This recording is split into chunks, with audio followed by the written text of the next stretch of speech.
You know those words we always link with divine anger? Words like vengeance. What if they were never about punishment in the first place? Today we're going to dive deep into some ancient texts and decode how these really powerful concepts got flipped on their head, becoming messages of liberation and hope. So let's just jump right in with a big one. When you hear the phrase, the vengeance of God, what's the first thing that pops into your head? For most of us, it's probably punishment, wrath, retribution, something like that. But what if the people who first wrote these words meant something completely different? Yeah, we tend to connect divine vengeance with punishment, with wrath against people. But the texts we're going to look at today, they present a totally different picture. In this view, vengeance isn't about getting back at people. It's about God taking action against the things that cause suffering. It's a massive shift from punishment to liberation. So how in the world did that happen? Let's unpack it. Okay, so to really wrap our heads around this transformation, we've got to go back in time. This redefinition didn't just happen out of nowhere. It was actually forged during a moment of absolute crisis for an entire nation. Here's the setting. We're in the 6th century BC. Jerusalem has been conquered, the sacred temple is in ruins, and the people have been dragged off into exile in Babylon. For 50 long years, they're living in this state of despair, feeling completely abandoned by God. And it's to these people, in this moment, that the prophet Isaiah starts to speak. Now imagine you're a terrified exile, and you hear the word vengeance. You'd probably brace for the worst, right? But Isaiah immediately follows it up with this promise: He will come to save you. All of a sudden, for a people who've lost everything, vengeance isn't a threat anymore. It's the ultimate promise of rescue. And this just completely flips the meaning of vengeance on its head. It's no longer about some human-like desire for revenge. Instead, it's aimed squarely at the forces that cause suffering, things like injustice, captivity, blindness, anything that crushes human life. Vengeance becomes an act of divine restoration. And this core idea of liberation, it doesn't just stop there. It's actually baked into other key religious words that we might think we know, but maybe misunderstand. Let's take the word redeemer. Today, that can sound pretty, abstract, right? But in ancient Jewish law, the Goel was a very real person. It was your closest relative, your next of kin, and they had a legal and social duty to step in and liberate you if you fell into debt or, even worse, slavery. It was a concrete act of family loyalty. So when the prophets start calling God the Goel, the Redeemer, the message is just incredibly powerful. They're saying two huge things. First, God isn't some far-off, distant being. He's our closest family member.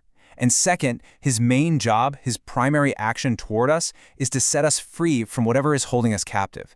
Redemption is liberation. And this isn't just a one-time idea, It's all over the place.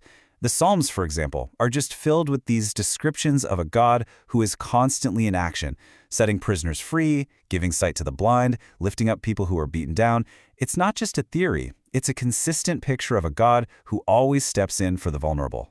This idea runs so deep, it's even hidden inside a word we all know, Alleluia.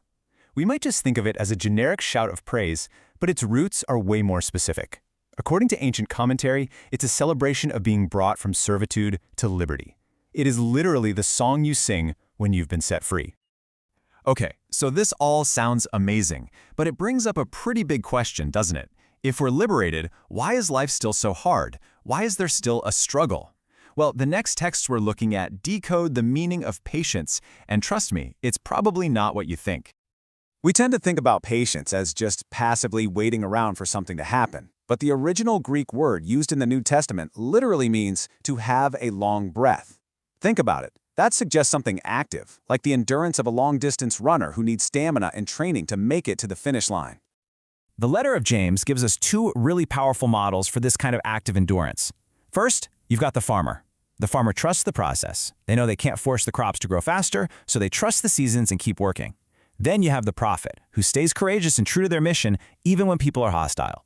So real biblical patience is this combination of both, trusting the process while continuing to act with courage. And this is where everything we've been talking about, vengeance as liberation, redemption as freedom, patience as active endurance, it all comes to a head. It all points to the identity of the Messiah himself. So picture this dramatic scene. John the Baptist, the great prophet who announced Jesus' arrival, is now locked away in a prison. And from this dark, hopeless place, he sends his followers to Jesus with a question that is just full of doubt. See, Jesus isn't acting like the powerful, conquering Messiah everyone was expecting, and John is starting to worry that he got it all wrong. Back then, the expectation for the Messiah was all about power and titles. A mighty king, a great priest, a huge figure of authority. But Jesus comes along and presents a completely different model. He doesn't go around claiming titles, he performs actions. His entire identity is found in what he does, healing, liberating, and being present with the poor. And notice this, Jesus doesn't give John a simple yes or no.